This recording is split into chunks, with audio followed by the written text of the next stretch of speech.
What do you think about arrangements pop up for renters to own stakes in their apartment complexes?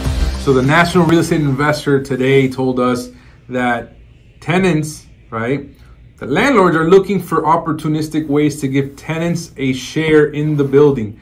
I think that's pretty neat, right? Anytime that we try to create something or a vehicle that helps others, I think it's extremely positive. I don't know how well that's going to work out, because if you're a tenant and you're going to buy a fractionalized percentage in the building, think about this for a second. If the building costs $10 million and you're the tenant and you're going to apply $1,000 rent to that, your fractional share might be very small.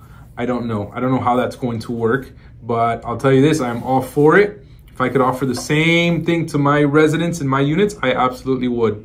But it's very interesting. So I'd love to see how that kind of unfolds over time and see, who else brings it to the market first.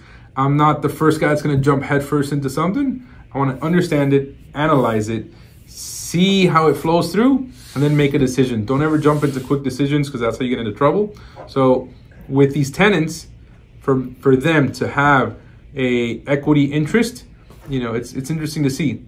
I do it a little differently. I bring in my investors to participate in the buildings, right? To participate in the developments or in the acquisitions. That's a little different structure, because my investors don't necessarily live in my buildings. At no point in time will I ever tell my investor, hey, you're in default of your lease, and my property management company needs to have you move on to somewhere else. That would be a very, very difficult conversation to have. So more power to those guys, and I look forward to seeing what else they have.